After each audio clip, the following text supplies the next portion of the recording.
Welcome to Niners Talk with John, Tim, and Brian. Let's talk Niners. And Filipino's wide open and down to the 45. Let me ask you something. Okay, Coach, go ahead. How can 6 of you miss a play like that, huh? Hello. Welcome to Niners Talk. It's Victory Tuesday here, boys. I'm John, joined by my brother Tim and my brother from another brother, Brian. We are three obsessed Niners fans who talk Niners each week. Victory Tuesday, fellas. Tim, how you feeling? I think anytime you go on the road and beat an opponent 30-7, I think we should all be feeling pretty good. Yeah, I mean, no, it was, I think a lot of us had predicted a tougher game, a closer game, but the Niners came out and, watching the game again today, I mean, the Niners just came out and they just were firing on all cylinders, and Pittsburgh just couldn't even get out of the gate. So it was 30-7, but it could have been a lot worse. So first game of the season against what I still think is a quality opponent in a respected organization on the road, 30-7. Yeah, nothing but gold stars right now. Brian, how are you feeling? Definitely. It was a great game to watch. Definitely low stress for me. Not unlike Tim's Garmin. It was fine. It was fine. It was probably stressful for the first, probably the first quarter. But obviously everyone's a little antsy. It's the start of the season. It's the first game. But, after that, felt pretty good, just watching that game. So it was fun to watch. Yeah, since I was sitting right next to my brother, I would say the stress started to abate about halfway through the fourth quarter. That's what I think. I think we got it. It occurred. Can I set the benchmark for our listeners? Because yes, I tend to get very stressed, and I do have a device that's on my wrist that measures my heart rate and in general overall stress through, I don't know, some sort of algorithm. And whenever the Niners come on, it spikes, and it spikes for 3 hours. So yes, around midway through the fourth quarter, I started taking some deep breaths, and we can expect this kind of level to continue for the next 16 games. So, that's not including playoffs, hopefully. Yeah, but let's talk a little bit of a week in review, because the last time we came on, which was a week ago, Nick Bosa was still in Florida, and we were on the panic meter pretty high. I was up at an 8.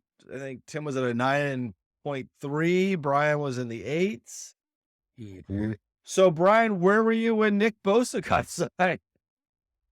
Where did you hear the news?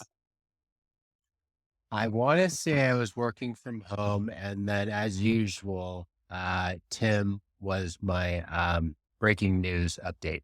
So thank you, Tim, for letting us know. I think maybe it's you, John. You're One of welcome. you two. You're more than welcome. Yeah, thank you.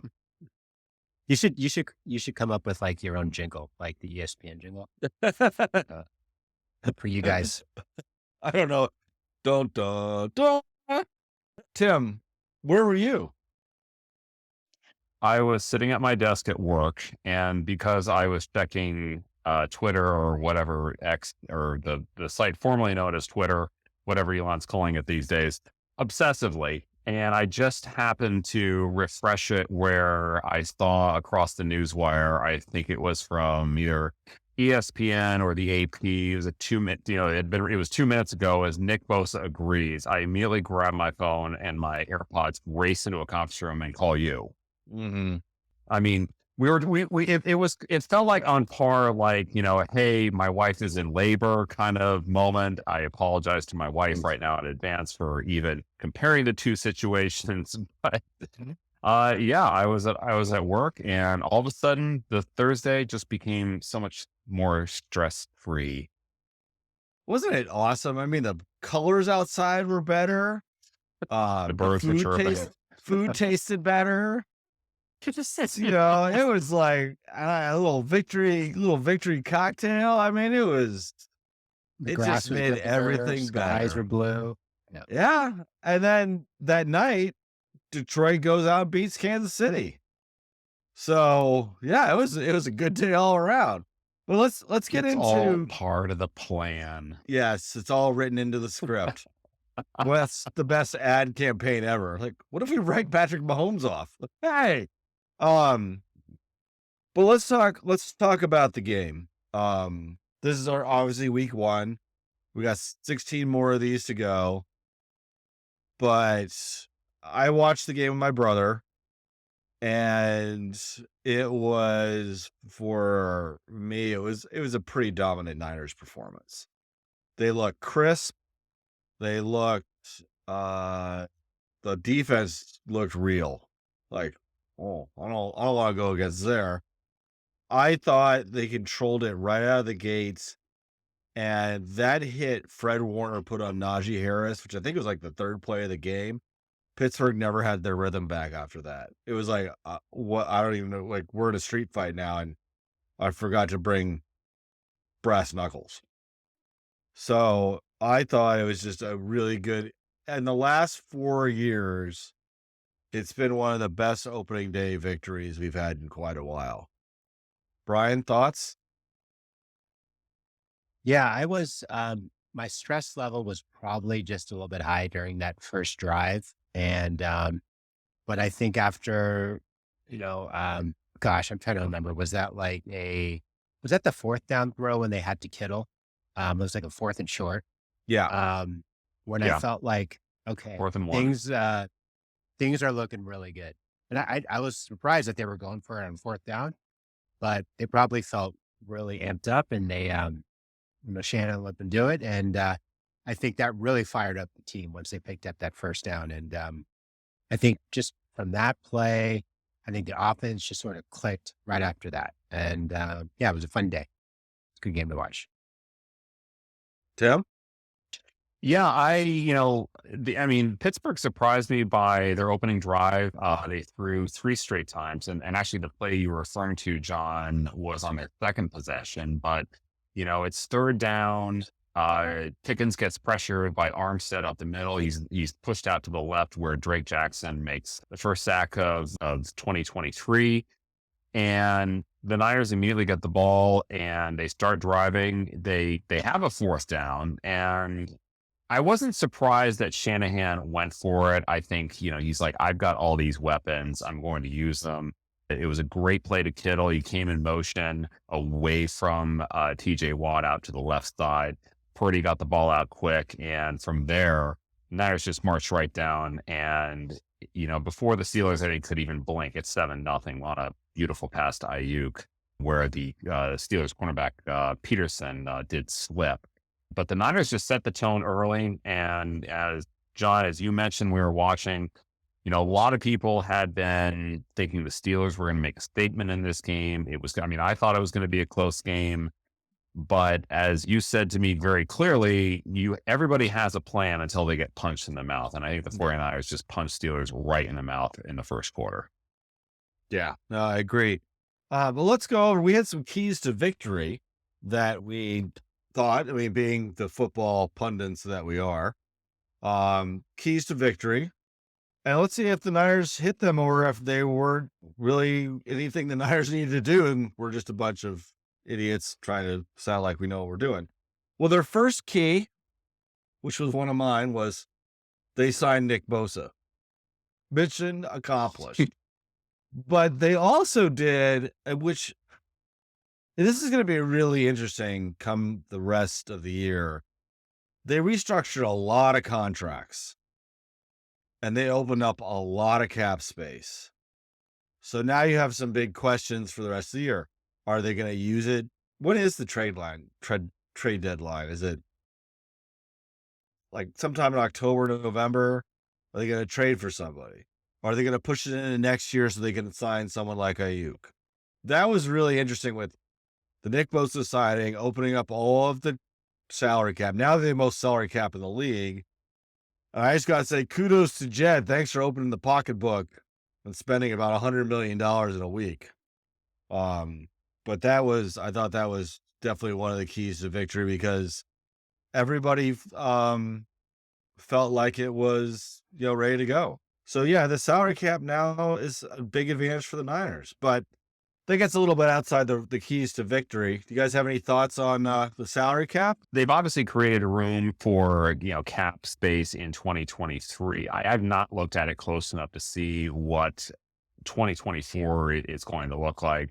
Obviously, that's going to be another interesting offseason, but right now the Niners have obviously pushing a lot of chips into the table, if not all the chips into the table for this run. So we'll have to see. But, I credit not only Jed, John Lynch, Prague for getting the deal done, and Nick Bosa's camp for, at one point saying, all right, this may be best and final and we should take it. And we're not going to gain anything by Nick being out week one. So I think it also sent a great spark throughout the locker room. We saw tweets from Fred Warner. We heard, what the reaction was in the locker room. So that was obviously a big emotional lift for the Niners before heading out to Pittsburgh.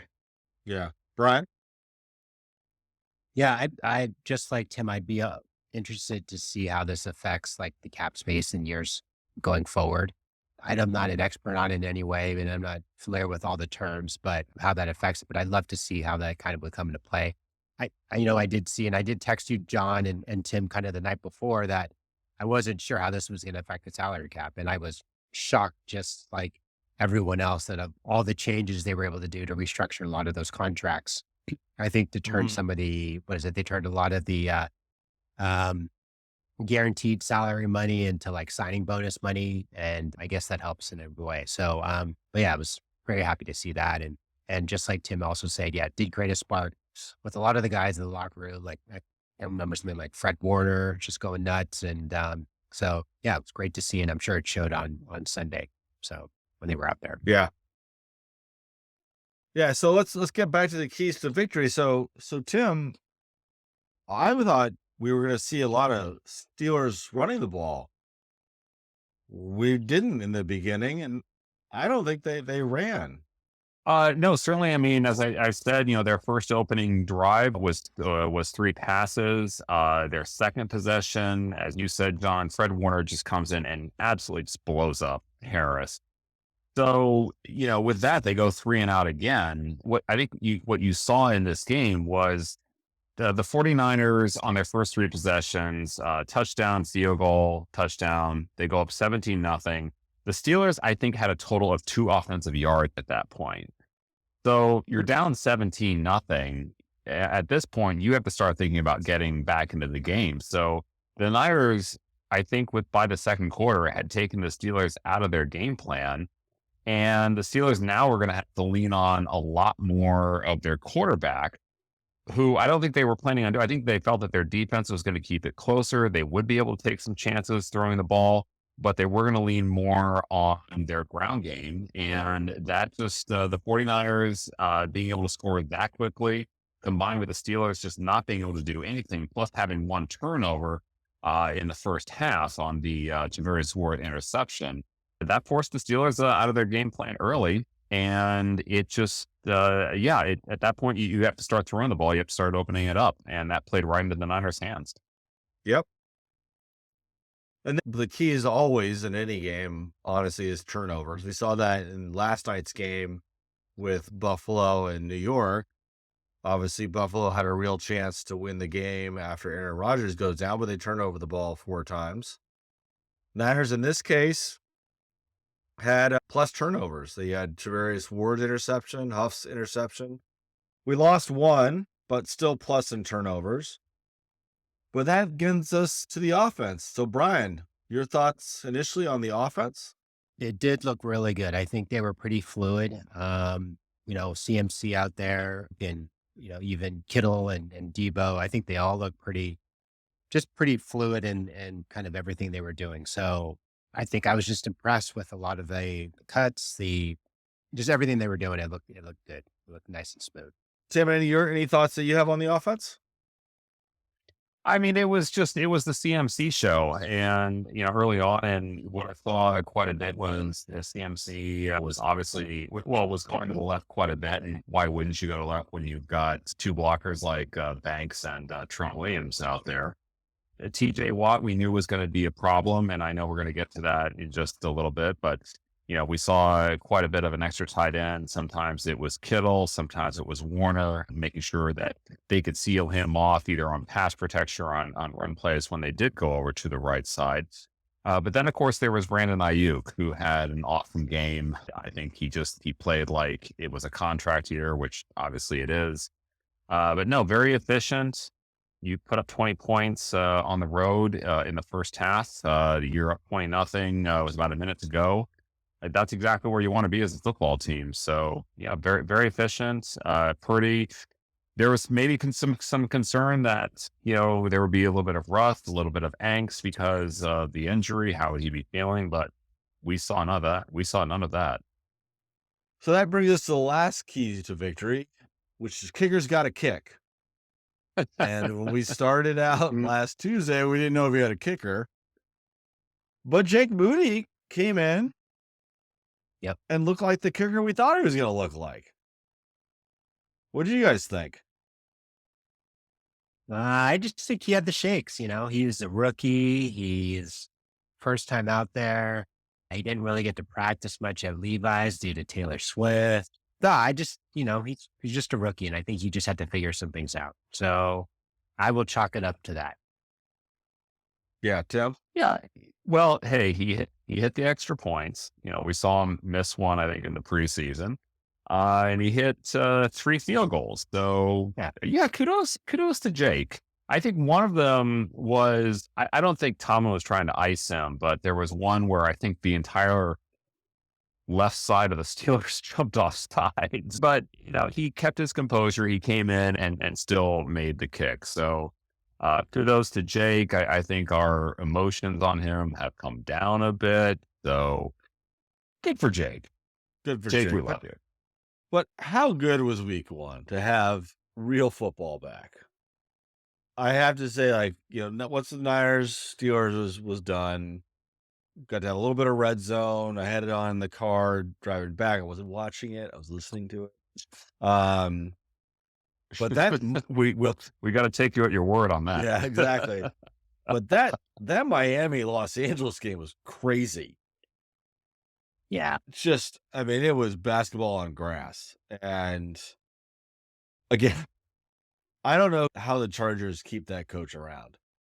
That guy finds more ways to lose than anybody out there. But Tim, what else stood out for you in week 1? Well, the fact that the team that I absolutely abhor, Seattle, lost. And when the 49ers win and Seattle loses, I got to say it was a good day. And Brian, anything else stick out to you in week 1? Tyreek Hill is pretty damn awesome. That was that one play to ice the game against the Chargers was pretty sweet. Yeah, the Dallas defense getting 2 touchdowns and pitching a shutout. That was pretty good. I didn't get to watch much of the Chiefs and the Lions game, but from what I understand, that was pretty exciting, and I heard it from a lot of people. Some great games, and it is so good to kind of watch all this stuff come back. So really excited. Get back in the rhythm of things. Monday Night Football, Tuesday talk about it, Wednesday set your lineups, Thursday Night Football, Friday, Saturday college football, Sunday regular football, rinse and repeat. It's all good. So, but let's get to each of our stars of the game. For me, it was Brandon Ayuk. Brandon Ayuk had 2 touchdowns, one of which I didn't even know he had caught the ball. His second touchdown when he beat Patrick Peterson, it was just like, how did you catch that? And how did you get both feet down? And then his block to spring CMC was just ridiculous. Absolutely. So for me, he was the star. He was my star for the game. He just jumped out on tape. And good for Brandon. He's been in the system for a while, and he's obviously playing for big money. So what about you, Brian? Who's your star of the game? The one and only Christian McCaffrey. He got the ball early and often, and you felt like he was just going to break something here or there. And yeah, it's just all around impressive. He had 152 yards on the ground on 22 rushes. He obviously had that big one at the start of the third quarter.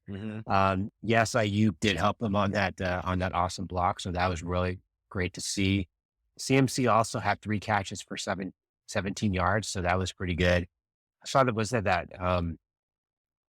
no, I was thinking of something else, but I don't know if it was him, but there was one play where Brock Purdy looked like he was about to get sacked and he kind of just threw it out there to someone on the flat. And I don't remember if that was CMC or Elijah Mitchell, but he just happened to grab it. So I don't know if that was him or not, but that was my star of the game, Christian McCaffrey.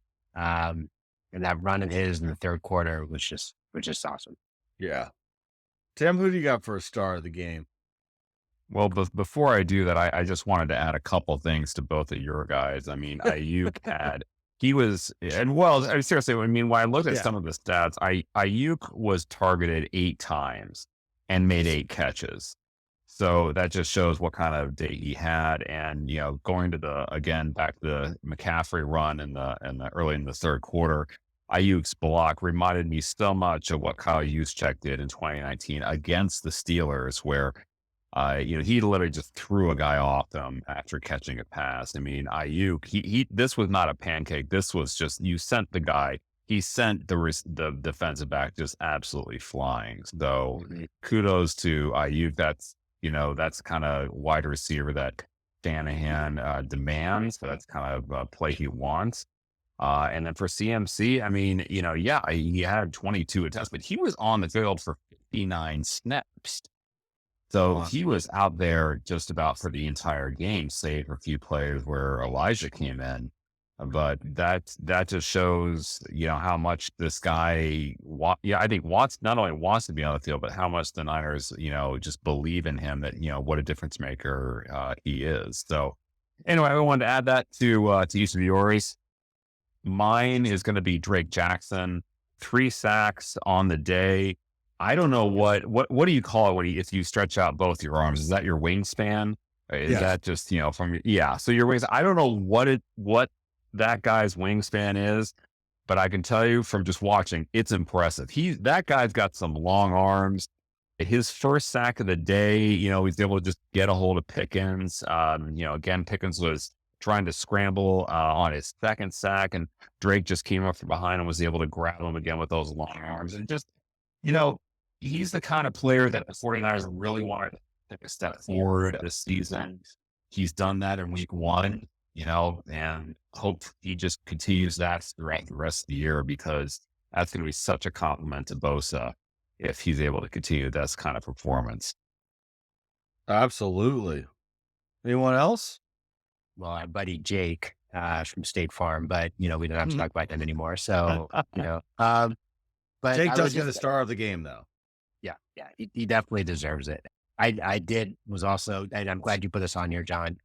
Mitch, he did have some awesome punts. And I thought he was going to be a little. I remember, I think he was dealing with some injuries, I think, early in the preseason, but he ended up doing some really good. It's that drop kick that he does. He pinned the Steelers back a couple of times, and that was great to see. Yeah, and he made the kickoffs. He did. And actually, Shanahan commented on that, saying that was a precaution because of Moody's injury, that he does expect Moody to resume kickoff duties, I think, as soon as this week against the Rams. But going back to Wisniewski, he had 3 punts. All 3 punts were, not only inside the Steeler 20, but the Steelers, because of his 3 punts, they started on their own 5, their own 6, and then their own 4. And that's what you want out of a punter. Absolutely. You flip the field, they've got to go longer. I mean, granted, the Steelers did get that one ride, but that is, such a difference maker, how you flip the field, make the offense have to go that much longer, and give, a defense like the 49ers the ability to make a play and then create a short field for their own offense. So, yeah, gold stars to Mitch on this game. Yeah, but let's talk one more, because he is the heartbeat of the defense, and that's Fred. I thought Fred set the tone early with that hit on Najee Harris. That was he was launched out of a cannon. His closing speed was ridiculous. And also another one, buddy texted me during the game and he said, Dre Greenlaw is a bad man. Yeah.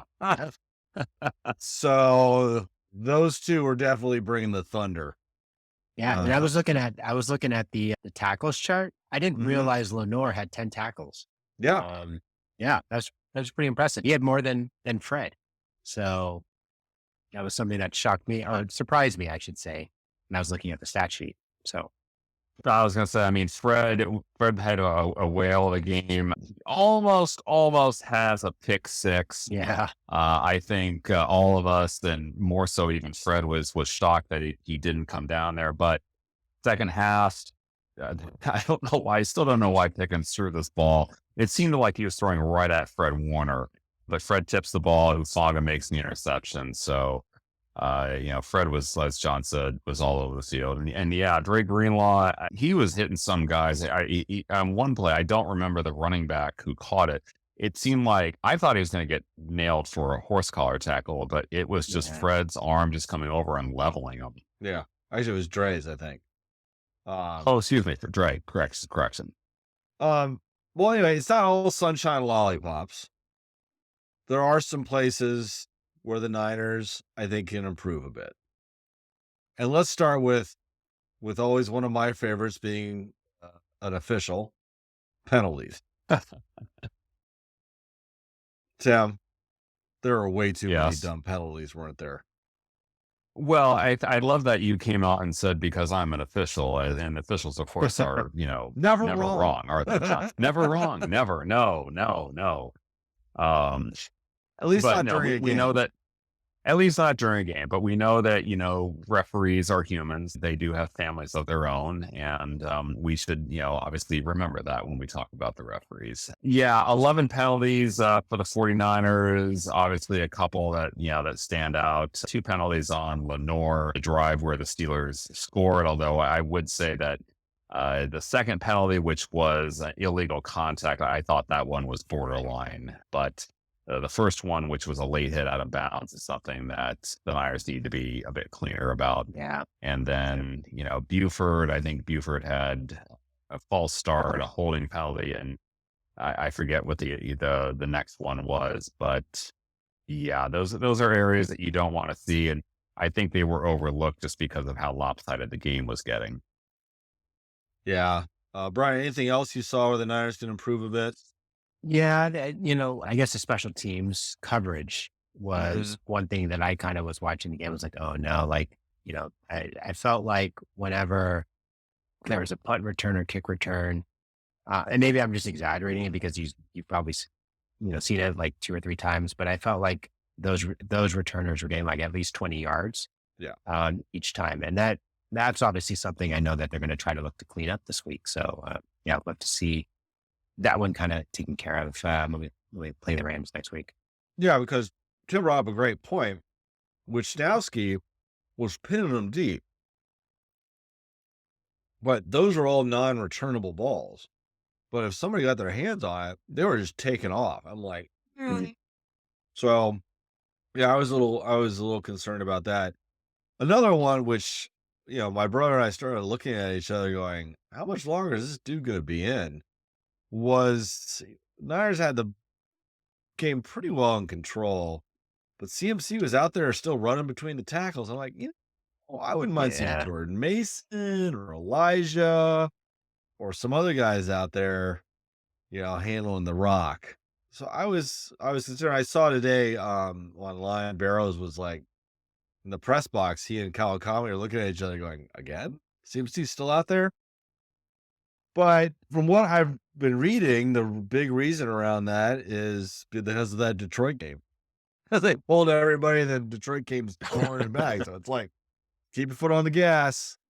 That was just, to me, just stuck out as a little odd because we want him to last all 17 games. But, obviously he came out, he didn't have any injuries, but that position is so rough that, you don't want to spend too much. So, Tim, any other concerns that you saw? One, and it's a big one. Right tackle Colton McKivitz against TJ Watt. That was not good. That was, as you would say, John, no bueno. Yeah, it was no bueno. I feel like I jinxed Colton a lot because I was sitting on the couch with my brother. And I'm like, we haven't heard Colton's name yet. And then all of a sudden, oh, bam. Well, man, I'm like, oopsie. So, yeah, but I mean, it's hard to tell at this point because he is going against TJ Watt. Brian?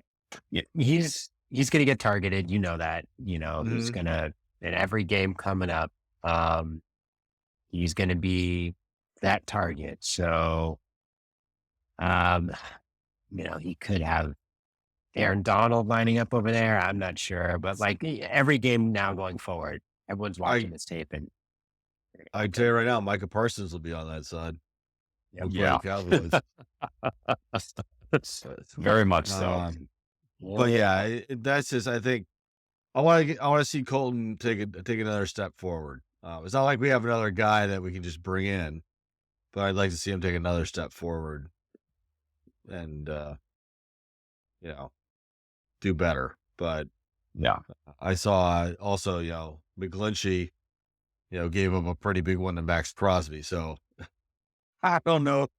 I don't know if he would have been better at keeping the old guy too. So, but it's there. If those are the places to improve, I think those are places that definitely can improve over the next few weeks, and we'll see what happens with the Rams. So, unfortunately, though, last night, being here on the East Coast brought a bit of bad news, and that was Aaron Rodgers tearing his Achilles. I was watching it. Tim, were you watching it as well? I was watching it. Yeah. Yeah. What about you, Brian? I was just coming home from work, so no, I did not. But as soon as I got off the bus, I did see those alerts, kind of notifications pop up. So that was pretty crazy. Yeah, and my first thought was, at first I was like, did he break something? But when they were starting to show it and they showed it, you could actually just see it snap. I'm like, okay, well, please. But my other thought was, when are they going to just tear up the turf at that field? It's like a house of horrors. How many more people need to go down? Yeah, I know Bosa got hurt over there, right? Bosa got hurt. Solomon Thomas got hurt. Jimmy G got Garoppolo. hurt. Yeah, he had a high ankle sprain. It's one of the things about the NFL that absolutely befuddles me is you've got these players that you sign for multi-million-dollar contracts. You've got these stadiums, billion-dollar stadiums, and yet you go cheap on the turf because, well, you're trying to be cost efficient. Okay, I think there are other areas you can be cost efficient, but it just, you can go back to Emmanuel Mosley playing against Carolina, which I still don't understand why Carolina went from grass to turf. Mm-hmm. I know that's another stadium, but yeah, it's one of the things about the NFL. It's like, guys, it's not that hard. You can employ there's got to be some great gardeners out there who can show you how to plant a grass field and make flat. I'm just saying that. The other thing is all those stadiums are going to have World Cup games. They have to take the turf out to put it in grass. The soccer teams won't allow it. So it's like, guys, just tear it up, put in grass. It's not that hard. They have grass in Green Bay. So, yeah, I feel for Aaron Rodgers. I feel for the Jets. But, epic comeback. We'll see how they do the rest of the year. But let's move on to some other stuff, which was my positive betting results this week. So I went 5-2. I bet on the Niners, Jets, Browns, Packers, and Detroit to all win. And that all happened. And I lost on, I had a hedge with the Chiefs. And then I thought the San Francisco-Pittsburgh game would be an over. So, what was the line on that? That was 41. 41. So I missed it by about 4 points because the Pittsburgh didn't score. Yeah, well, I thought Pittsburgh would actually score some points. And then in the survivor pool, the Ravens able to pull it out, although they gave me a little bit of palpitations. So I'm still alive. So this week, for those of you who are stupid enough to bet with me, Way to sell it. well, hey, that is a disclosure. Like, hey, you've been warned. But I did go 4-2 last week, so you know. So in my Survivor, sorry, Zach Wilson, but I'm picking the Cowboys over the Jets.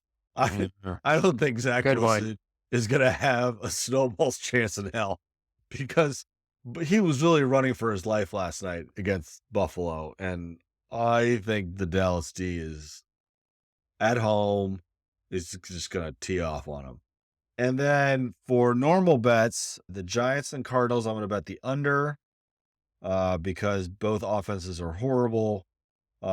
Chargers over the Titans because the Chargers offense can score a bunch of points, and Ryan Tannehill does not look like he's playing very well right now. The Bucks over the Bears. I'm actually going Tampa Bay to be 2-0. Saw the Bears. The Bears did not look good. Baker, I think it's in Tampa Bay. Baker went into Minnesota, beat them. Bucks still have a good defense. Bears have an awful offense. So we got that. And then, Tim, you like this one? I'm saying the Seahawks are going to be 0-2. Lions are going to beat the Seahawks. I wouldn't want to be the Seahawks and play the Lions right now off a mini bye and, having to go all the way up to Detroit. So we'll talk about the Seahawks and the Rams shortly. Well, we'll talk about the Rams and based on their performance and the Seahawks. But the Seahawks did not inspire too many people there. So yeah, going in against a Lion team that's coming off a pretty emotional, significant victory, knocking out the Super Bowl champs at home. I think they sent a message pretty well. Brian, please go ahead.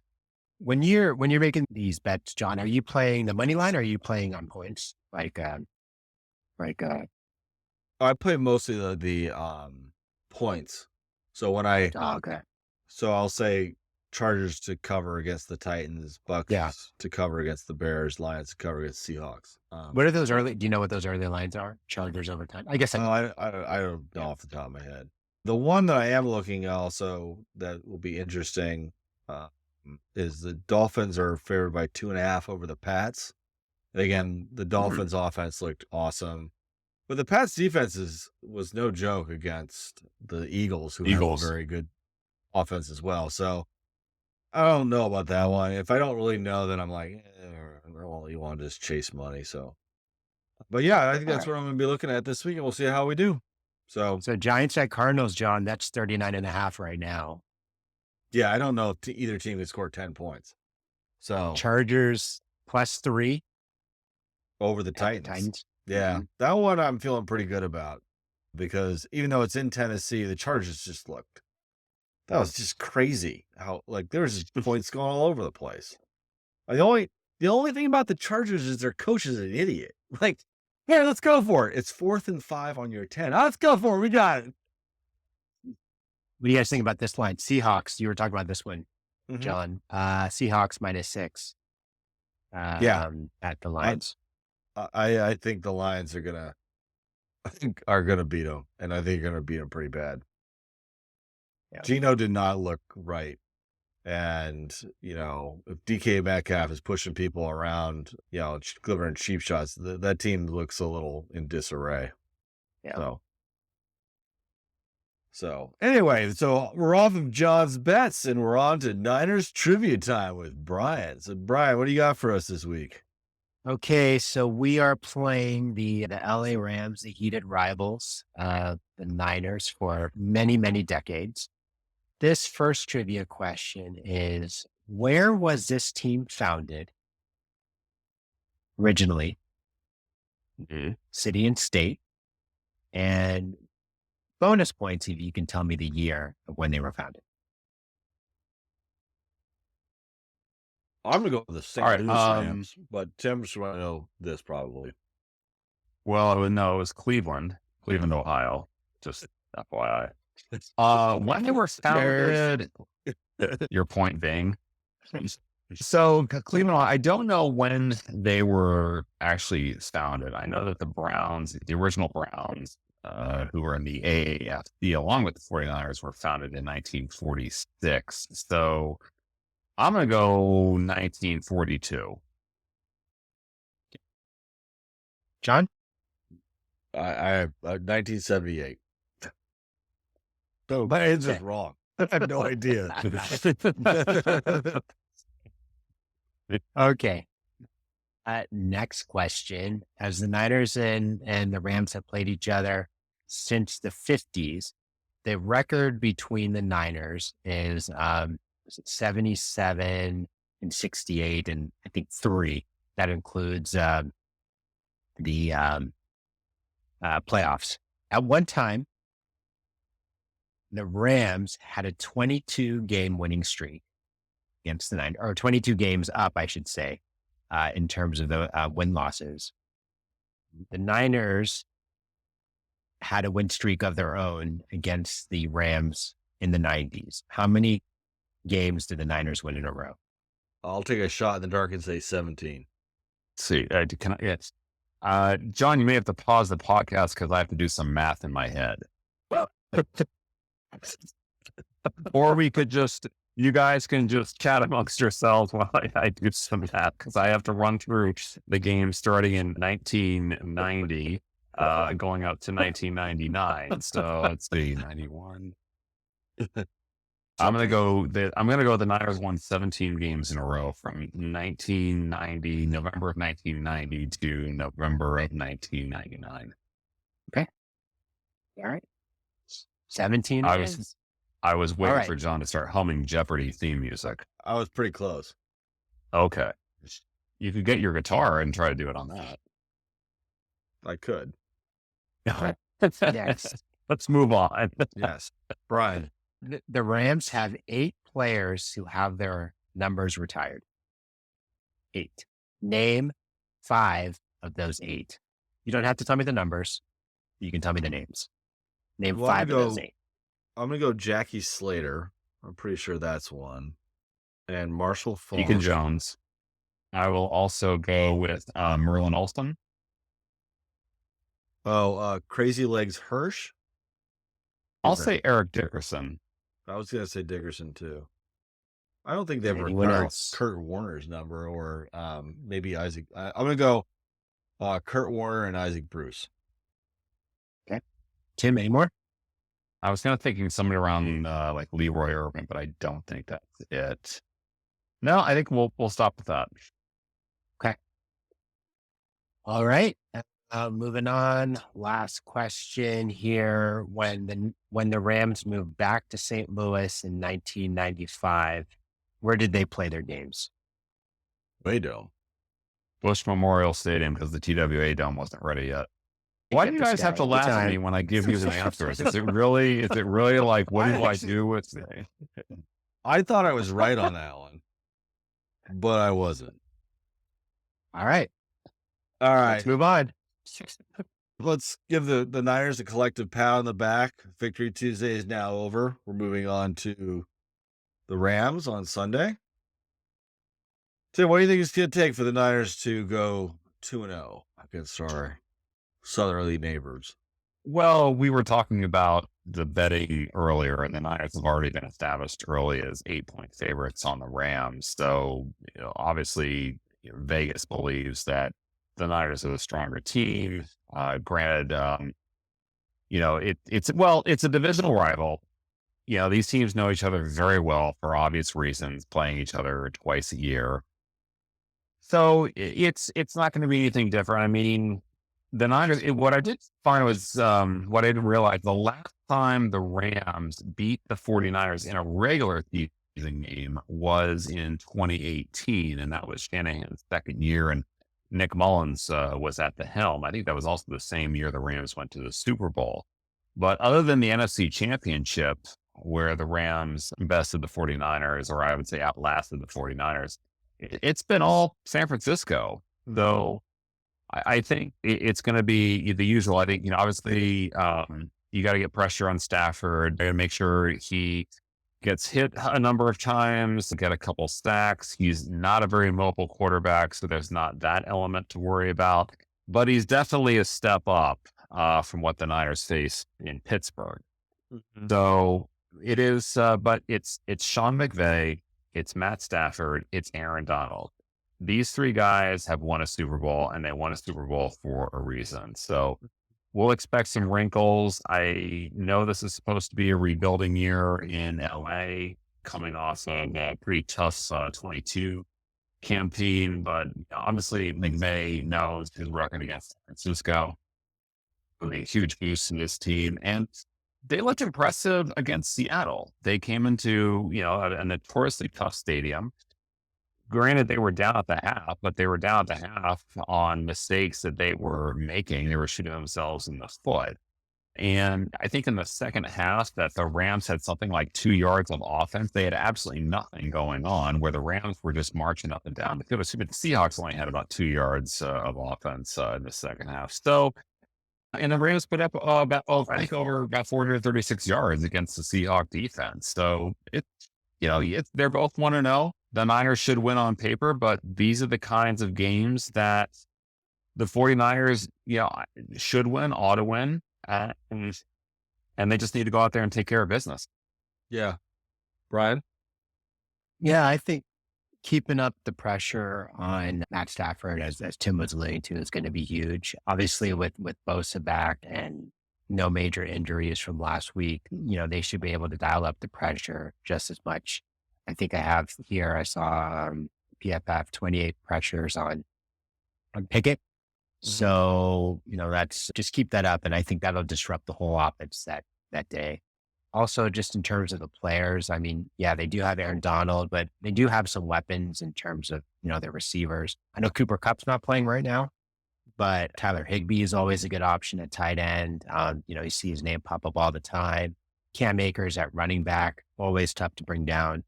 And then they have our old buddy, Caleb Witherspoon, who's now a corner playing for the Rams. No more Jalen Ramsey, but, I'm sure they'll put up a fight. And McVay always will have this team fired up to play the Niners for Shanahan. So even though they haven't won in the regular season for a while, they did win when it counted in 21, 22. But, I just think the Niners to be able to cover this one, take the 8 and hopefully go over. So, Yeah. I mean, first, I thought the Rams, I was really impressed. Everybody's like, okay, well, rebuilding. They're through salary cap hell, but as Tim pointed out, they got to the Super Bowl 2 years ago. It's not like McVay forgot how to coach. And sometimes when you get that infusion of young blood, they'll buy into the message.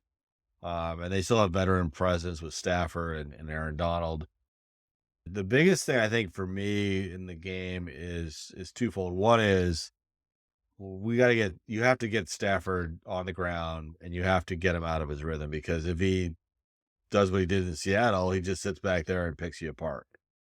I would like to see a little bit more out of Debo this week. He was there, but I wouldn't mind seeing him, break a long one. I'd love to see Nick Bosa be full go. We didn't do any Bosa runs this week because he didn't have any sacks, so we're at 0 on the old odometer. But I think it's one of those, like, I'm kind of glad the Rams won against the Seahawks, because they're not going to get underestimated. And that's one of the things that you kind of like, okay, well, we can look to the Giants or the Cowboys in the weeks ahead. Like, we'll just go roll over the Rams like we usually do. And no, the Rams might be pretty good. And the Rams also have one of the best wide receiver names ever, Takuku Pakua. Is that his name? And he had a great game against Doc. So yeah, I just think Niners should win. They're going to have a huge home field advantage at Levi's South. Their defense should be able to get after it, but don't overlook them, and they'll let Stafford sit back there and pick you apart, because he can do it. I think he's got more weapons with the wide receivers and the tight end. It's not Cooper Kupp, but he can spread the ball around. But let's talk some fantasy football. So, Brian, How did you do?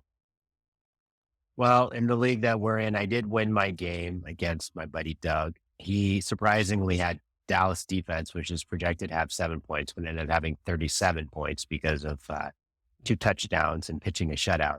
I think from my side on my team, I had some really strong players. So Ayuk, obviously our guy, 29 yards with 2 TDs. And then Aaron Jones, Green Bay, 86 yards, but he had a rushing touchdown and a receiving touchdown. So kind of overall, I had Nick Folk also from Tennessee. So he had, I think, 4 field goals. So he ended up doing pretty good.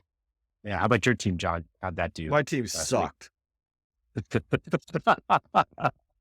Let's not sugarcoat it, John. No, it was like, I don't think I got a touchdown on any of them. Like, I mean, Joe Burrow decided he would cash a check. Why do I need to be Joe Burrow now?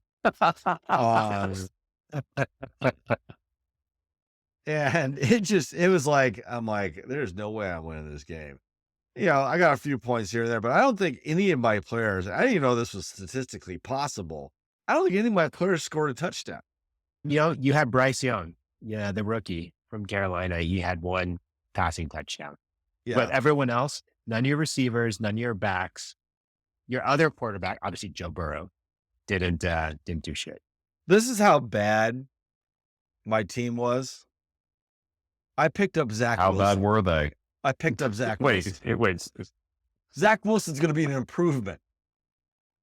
That's how bad the situation is. So, yeah, I'm the New York Jets right now of our fantasy football team. But I'm going to channel my inner Salah, get them back on track, run some stadiums. So, anyway.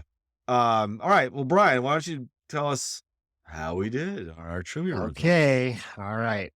Rams, when were they founded and where was their original city? So, Tim, you said Cleveland, Ohio. You guessed 1942? 42. They were founded, yes, in Cleveland, Ohio as the Cleveland Rams.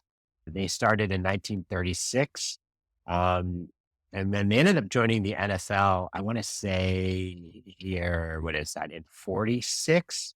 But the Niners ended up joining the NFL until 1950. So they were in that other league at first. So Cleveland, Ohio, 1936, I should say. Never would have thought it.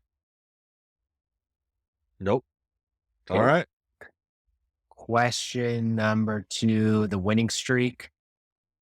John, you said 17. Tim, you said 17. Yes, it is 17. So pretty good. You just and my guess is a complete guess in the dark. Tim actually went through every game from 91 to 99. Do you know these win streaks, Tim? Like when we come up against the Cardinals, are you going to be able to say oh, the Niners have beaten the Cardinals? Well, I mean, I do some research before we do these podcasts, just, because we want to try to make them credible, legitimate, and intelligent. I also happen to just be an absolute fanatic in the 80s and 90s about the 49ers. So I remember those decades extremely well. So those a lot of it are just tied to memories. And I think that's just how it comes up when you ask these questions. I try to pick questions that's around that time frame. So, maybe it might spark something. So, Brian, my brother and I once went on a tour of Levi's Stadium, and we were standing in one of the nice sections, and he looks up and it's a picture of Steve Young from a game against the Houston Oilers. And my brother goes, Colts. Indianapolis Colts. So I said, he's like, that shouldn't be there. I'm like, what are you talking about? He's like, we lost that game.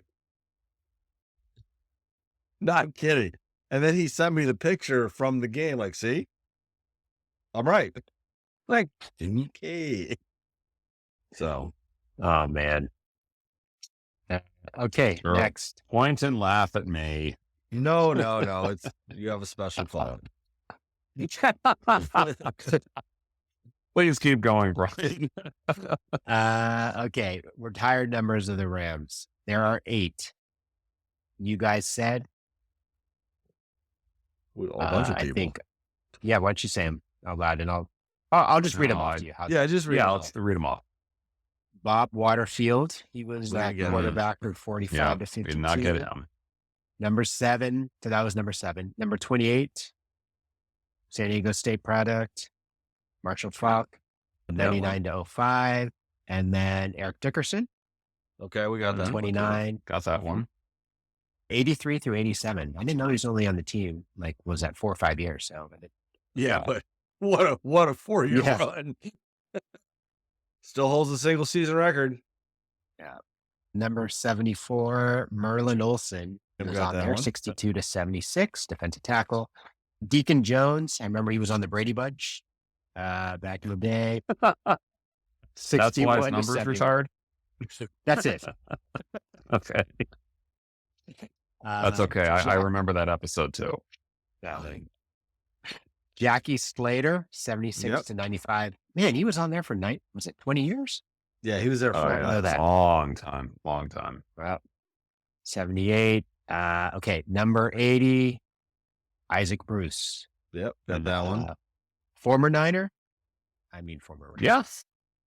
94 to 07. He was there for 13, 14 years. And then last one, Jack Youngblood, defensive end, 71 to Yeah. Great. right, so we Hall of got- Famer. We got everyone. Kurt Warner, we were wrong on. Crazy Legs Hirsch, we were wrong on. And whoever that Bob guy was. I think I said Bob Leroy Waterfield Irvin, but- and Jack yeah. Youngblood, I think. You guys got everyone Yeah. else. So, you guys got 6. Last question. Where did the Rams play when they moved back to St. Louis?